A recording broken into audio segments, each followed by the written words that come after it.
এটা যার যার ব্যক্তিগত ব্যাপার। কে কিভাবে কি করবে, কাস্টমার কিভাবে তারটা খাবে, এটা তার ব্যক্তিগত ব্যাপার। আমার ব্যবসা আমার পলিসি, আমার ব্যবসা, আমি আমার কয়টা গরু কাটবো এটা আমার ডিপেন্ড করবে। আমি গরু আনবো বিক্রি করব, গরু আনবো বিক্রি করব, বেচা কিনা নাই গরু আনবো না, সমস্যা নাই। এতে যদি পাবলিক ওইভাবে করে কয়জন করবে, কয়জন এটার প্রতি অভিজ্ঞতা আছে?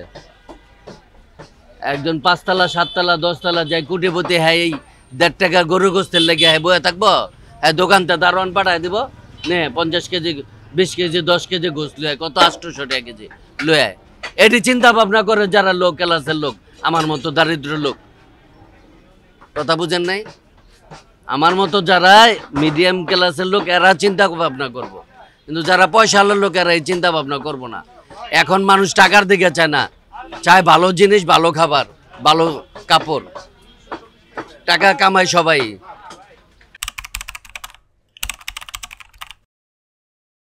এটা চাহিদা করবে হাটে, যেমন আমরা গাবতলি থেকে কিনি বা গ্রামের হাটে গরু অ্যাভেলেবেল উঠলে হয়তো কম পাওয়া যাবো, আর সুবিধাবাদী সবাই।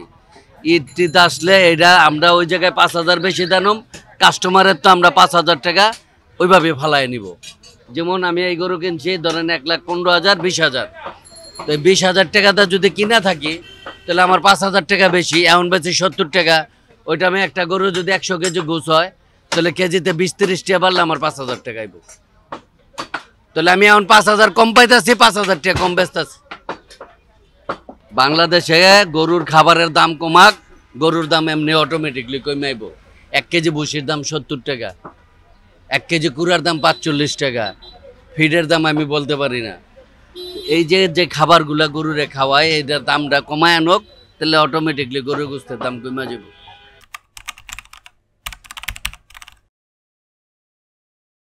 না, তার কোনো প্রভাব আমাদের ফেলে নাই। তার মতো সে ব্যবসা করে, আমার মতো আমি ব্যবসা করি। সে ব্যবসা করে মতিঝিল, আমি ব্যবসা করি রামপুরা বনশ্রী মেরাদিয়া বাজার। তাহলে তার সাথে আমার সাথে 2 কিলোমিটার দূরত্ব।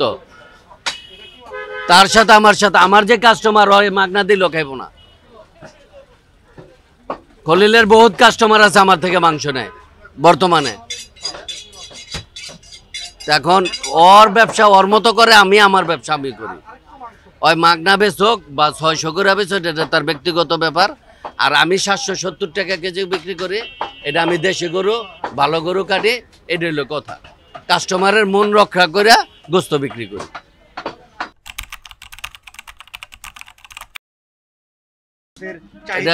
এটা ডিপেন্ড করবে আপনার যে বেচা কিনার উপরে। কিন্তু এবার তো লং টাইম ছুটে মানুষ দেশে যাবে বেশি, ঢাকাতে একটু সেলটা কম হবে। আর যদি সেলটা কম হয় তাহলে মাংসের দামটা নিয়ন্ত্রণ থাকবে।